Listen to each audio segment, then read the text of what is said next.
Hi guys, welcome back to a new video. I am a real Embraer 195 pilot and I have been flying this route many times. So I want to show you guys what this is all about. This is the Florence airport. So this is a very special place to land at because of, many airports are special in their own kind of way. Either terrain or weather or winds. And this airport has most of the time variable winds, not very strong winds, but light variable winds in combination with a very short runway, which makes it very hard for us to land there in certain weather conditions. So today I want to show you guys kind of what it's all about to land in Florence airport. Okay, so let's first check out the aircraft. This is obviously the aircraft I fly in real life as well. We have this one, the Whiskey Delta. This is the most beautiful one as it has the new livery, the new beautiful livery. So we are actually en route already. I reckoned that you didn't catch much about the takeoff in Vienna. We departed runway 29. It was a normal RNAV departure, nothing major about that. We are now in our descent already with avert speed mode towards our destination, Florence. So, we will now do the approach preparation for runway ILS-05 Zulu, and after that I'm going to tell you a little bit about the actual airport and the approach. So, we have our OFP obviously, and we do have, this is going to be the ILS Zulu 05 that we're going to fly. It's going to be the RNAV. Via the point Utuvi. So let's see if that actually is programmed into our FMS.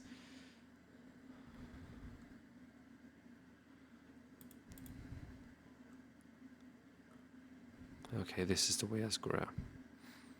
Okay, we're going on. Yeah, that's perfect. Utuvi, and then right into our runway for ILS Zulu 05.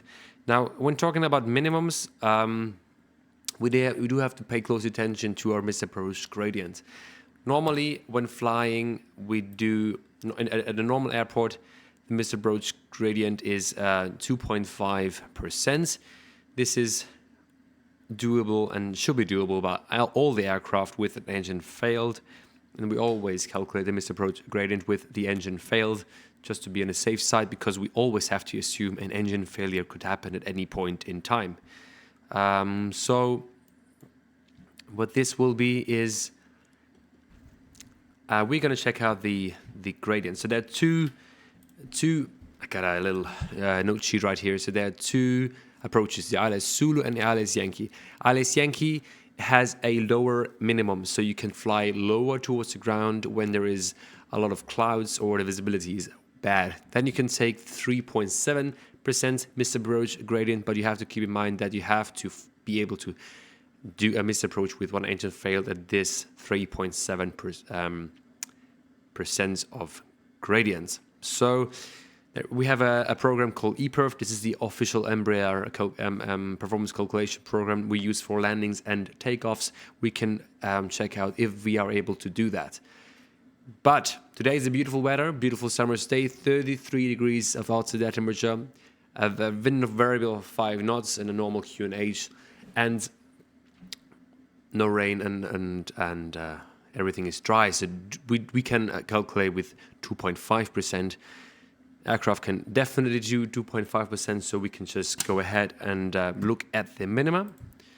Now bear with me, these are not the charts I use normally. Okay, so what is the minimum?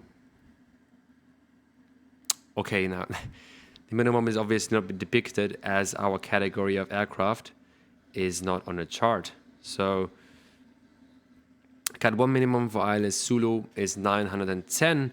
Just gotta bear with me with that, 910. And you see there is a difference already as well.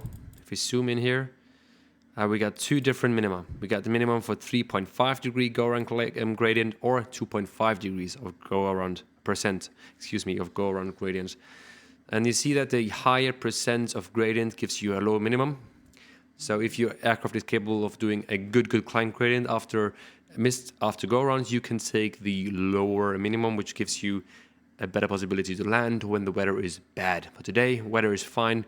We can just take 910 of barrow minimums.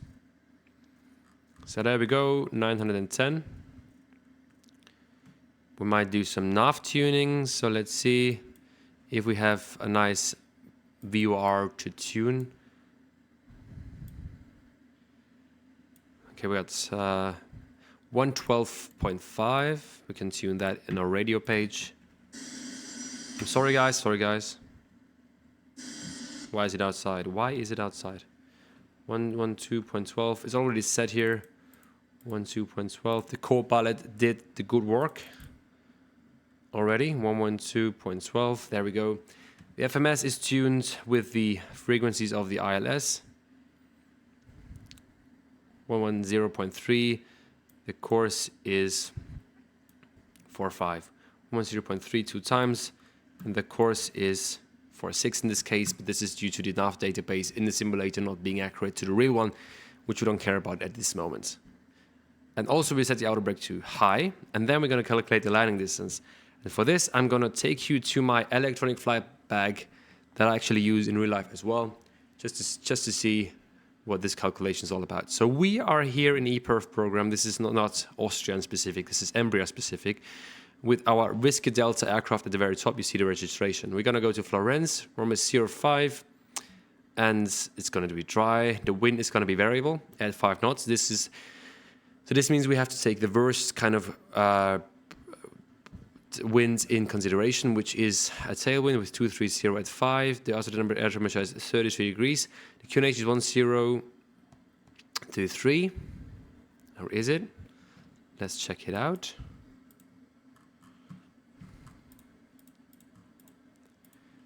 The QNH is 1016. Okay. 10, it was 23 yesterday. 16.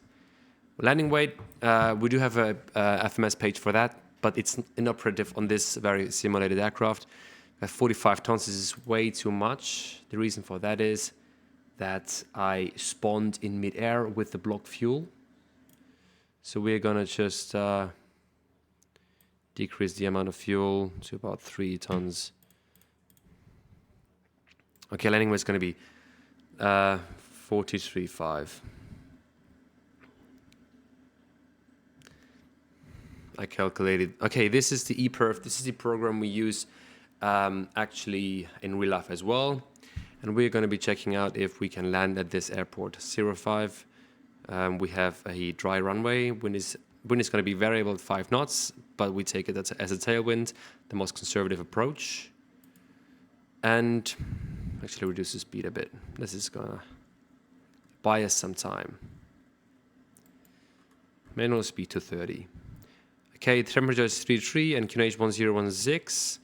Landing weight is going to be reduce our fuel because the burn is not accurate as we spawned in midair.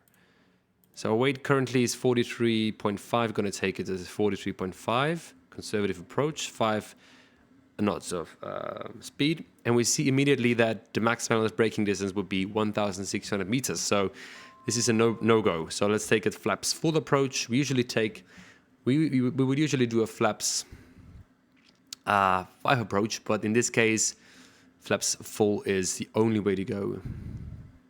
5,000 feet, set QNH 1016. 1016 is cross-check, passing 2,300 feet. Now, there we go. Cabin crew, prepare for landing, is what I would say on the PA. Fasten seatbelt sign goes on, and almost passing 10,000 feet, landing lights are on. And you see maximum braking distance now is 1,340 meters. We can easily land here. No, not easily, but we can do it. It's going to be landing. We're going to select 125, 130, 130 again. 194. Approach speed It's going to be normal approach speed. This is actually a speed that is designed for the flap setting, so I'm not changing too much here. Usually in Vienna, on very big international airports, I put 160 here at flaps 3. But today, we can leave it easily at flaps at 150. No problem. Going to be a conservative approach. Yeah, that's good. Normally, the sequence of selecting flaps is going to be flaps 1, thereafter flaps 2, and thereafter landing gear flaps 3, and then flaps 5. In this case, we can do either flaps 3 and then go directly to flaps 4, or go through flaps 4, which is actually the same physical flaps setting as flaps 5. The only difference is that flaps 4 is a takeoff flap setting, and the reason we do that instead of flaps 5 in a flaps 4 landing is due to the speed would be dropping to below green dots when we use FMS speed, which we don't want. So either it's going to be 1, 2, 3, 4, then full, or 1, 2, 3, and then immediately to full. I'm going to be doing 1, 2, 3, 4, and then full. Okay, so we did that. Landing calculation is nice. So we're going to do a quick briefing here. We're going to fly the Big 23 Papa arrival. This is a short RNAV arrival into Florence Airport.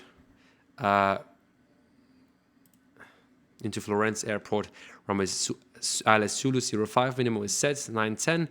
The MSA for the airport, the minimum sector altitude, so where we are safe, would be the highest 8,800. So we have high rising terrain north of the runway. The missed approach is, I think, is perfectly in there. Let's see. Altitude 550 feet.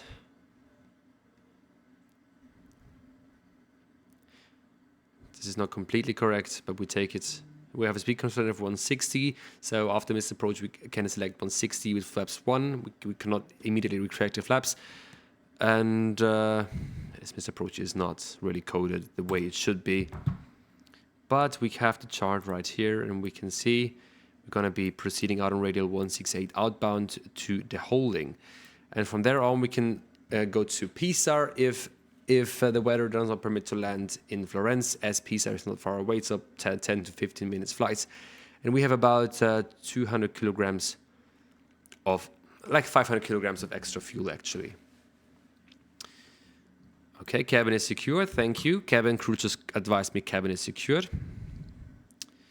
So what do we actually need to fly here? Well, I as a first officer for the Embraer 195, I'm not allowed to land at this very airport. Only captains are allowed to land, and they even need a specific training to do so. So captains, commanders have to make a simulator training. It's called short field qualification. Once they have their training, they are allowed to fly here. Usually, we have to do 5 knots on top of our reference speed, which then gives us the V approach. But now in this case, we are actually allowed to land at VREF with our V approach. But if the landing distance available permits, which it does today, with about 200 meters or 100 meters of margin, we will slap the 5 knots on top of the VREF to give us a nice V approach. And actually this plane seats 120 passengers, but outbound we will take less passengers, so cap the booking numbers at 110 or even 100 during very hot summer days. Reason for that is to have a little bit more margin. Initially, we cannot depart at this aerodrome with this short runway with a full booked aircraft. We cannot do that. And that's basically the thing about this aerodrome. As I already said, the airport has a very short runway. Landing distance available is 1,455 meters. It is very, very short. This is why it really is special there. So that's with the briefing. Let's actually check out the arrival or the approach chart. I'm not used to those approach charts, unfortunately, but I think we can do it. 2V will be at probably 3,000 feet. So let's select 3,000 feet.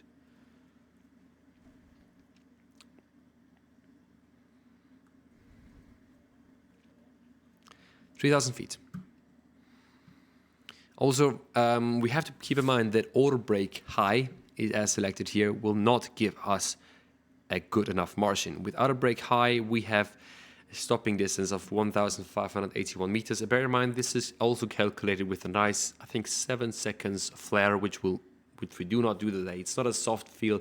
It's not a soft landing competition today. We're really going to get our mains on the ground as soon as possible. Get the reverse opened up and full manual braking. Our cravats in the aircraft, when we fly this real thing, it's going to be like this. It's going to be up straight 90 degrees because we have such a good braking performance on this aircraft with this configuration. And the captains usually do a really great job on bringing it to a halt. And you really feel once the aircraft is set down, it's amazing how much margin you even got after landing. So that's pretty cool. So our glide slope is already alive. This is the glide slope, the blue one right here. So that's perfectly good. We're leveling off at 3,000 feet and we got 12 miles to go. And landing elevation is 100 feet. So what I do usually is going to go a quick reference in my head. 3,000 times 3 is 9,000, is 9 miles. So we got a good margin right there. Can level off a bit earlier or make it a shallow descent. Emergency parking brake is set. That's not good. Going to put that to off. This actually would trigger an ICAS message right here in the engine indication crew alerting system. And we are clear for the approach, so localizer glide slope armed. The reason the emergency parking brake was on, I actually did not do a takeoff. I just spawned in the air and put the FMS to use. So glide slope alive, we do a conservative approach, flaps 1. And notice how long it takes for the flaps 1 to actually set. I think this is going way too fast. Usually the slats would be coming out first, thereafter the flaps. So it usually takes a very long time. Okay, glide slope. The missed approach altitude for this, I hope I can find it here. 5,000 feet. I think, yeah, 5,000 feet. 5,000 feet, heading 046. So there we are, perfectly aligned with the runway. This is Florence International Airport. The biggest aircraft which fly there are A320s. Yeah, A320s. But the Neo variants, mostly. The Neo, A321 Neo, A320 Neo, excuse me, A320 Neo, and also the A319. So Air France is going there with A319. Okay, flaps 2. We're a little bit on the fast side here for this very conservative approach. And I like how they implemented those FMS speeds. You see that beautiful PFD that we have here, the older PFD version. The older software for this aircraft was not that pretty. And also what it did not give us is FMS speeds like here. So we can select a flap setting and together with our approach speeds, it will then command that speed, which is pretty nice. So landing it down, flaps 3. That's pretty cool. Let's strike the real thing. Do we have a high H? No, we do not have an head-up guidance system on this one. Yeah, does a good job, actually. So how are we looking? It's we're a bit high. Why is there FVA engaged? Why? Okay, we're gonna select autopilot. Disengaged, flight director off. You go immediately to flaps full. This is weird.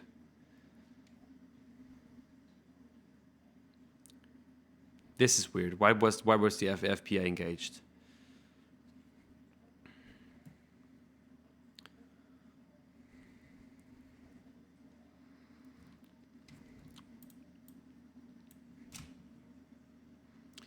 We are stabilized, 1,000 feet above ground. We are 1 dot within glide slope and 1 dot within localizer. Landing flap is set and gears down. Perfect. So before landing checklist. Before landing gear down, down. Slat flap, full set. Before landing checklist completed. Now bear with me. I actually, it's easier to fly that thing in real life, I tell you. So we're still a little bit high, and we are still within 1 dot, so that's perfectly fine. Continue. So we are not trying to do a nice flare here. We're doing a flare, obviously. We don't want to get stuck here, but we will try for a positive touchdown is what we will do. So we have 8 knots of headwind, which is good. Gives us a little bit more margin. You can see that on our PFD. I actually like how those screens pop out of our aircraft. That's very nice to have.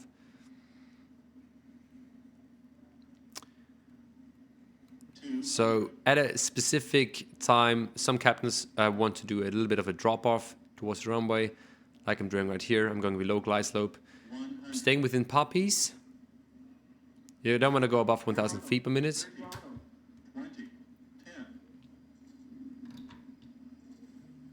Spoilers, reverse screen. Perfect. But it would come to a halt much more quickly than it does here, but we're just fine. 60 knots. At 60 knots, we do the reverse to idle.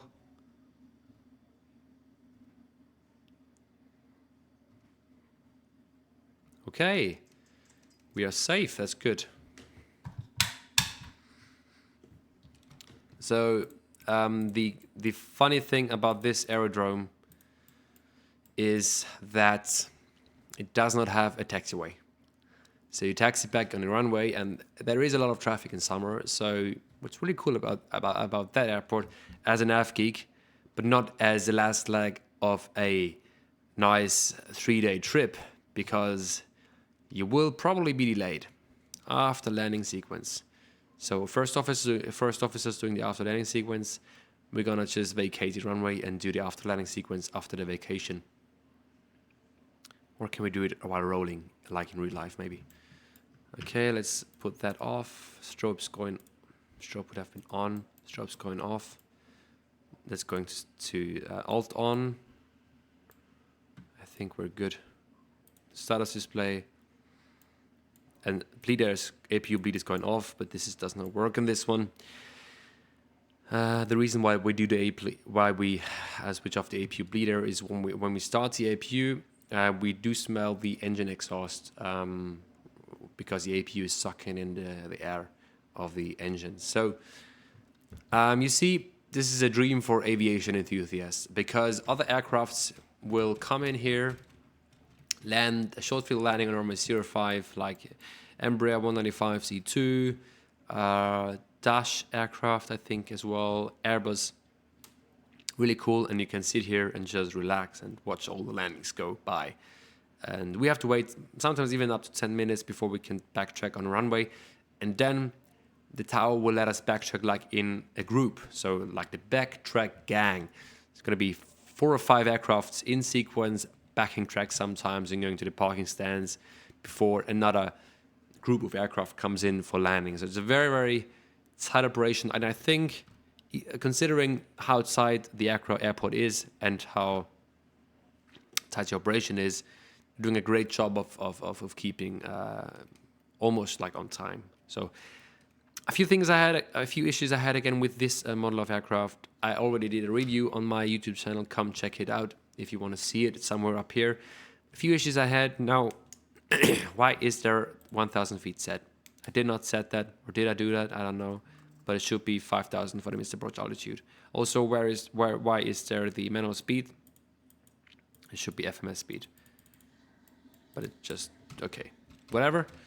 And also, why was suddenly FPA engaged? This really almost kept me from doing an unstabilized approach, which we do not want, and which we do have to then perform a go run for. So I forgot something for the after landing sequence. It's going to be jet trim. So there we are. And engine cooldown is performed. We can shut down one engine and be a good boy for the environment. Elec pump A knob on. Hydraulic pump A 1 not auto. And engine 1 stopped. and save the environment. That's just what we do as pilots, every day saving the environment. And the auto brake should already be off, actually.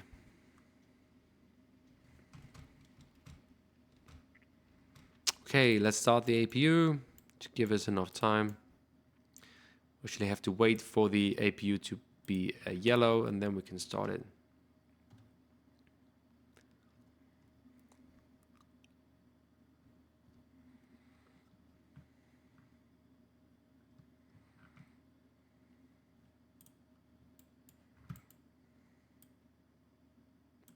It's a hot summer day today. We've got 33 degrees of outside temperature, so we will probably not shut down the APU again today. Usually we shut the APU down for fuel saving purposes, but if it's that hot like it is today, we will definitely not do that. We got again a master caution warning without a caution message for whatever reason. Hope that parking spot fits our aircraft, but I think it will.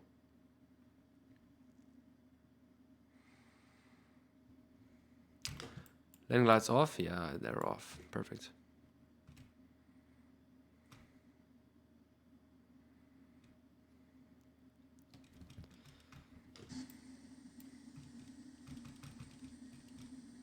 Beautiful aircraft. I think the Embraer is a beautiful aircraft. Especially the E2 variant. Looks very good. Parking brake. APU is running. The bus has taken up the work, so we can shut down engine 2. Waiting for the off signal to appear, but I think it won't appear, so cabin crew, disarm these lights. That's what I would have said as a captain on the PA. Red beacon. Hydraulic pump A should have been on, off, and transponder 2000. And then once the slides are disarmed, there should be a red signal here, here, and here, and here, and here. So 4 red signals. So we will ground service. Maybe get a cheap. No, we don't need a GPU.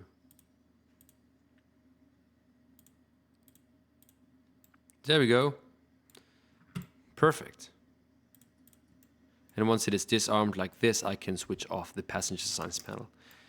This is it. This is the flight. We would now do the flight log and all of that and head and prepare the leg back towards Vienna. I forgot something. Bam, there we go. So the second video is going to be about the leg back to Vienna, which is actually even more exciting because we're working with even thinner margins. And the thing is that I can fly as a first officer on this leg back to Vienna, which is pretty cool. Okay, so next time we meet on the right seat, I'm flying the pilot. I'll be as a first officer the pilot flying out of Florence, which is very exciting. It's going to be a no flex, no derating takeoff. Just slam on the brakes, take off power, and then release the brakes. It's going to be a static takeoff, which is very, very exciting. Very exciting for the passengers as well. We're going to be blasting out of here of Florence, and I'm going to talk you all the way through the engine failure procedure and the stop margins and some procedures we use in case we cannot make it with the weight we have currently. We're going through the ePerf calculation again in the next video, and I'm going to talk you through the way we do it in real life. So stay here for the next part, and see you here.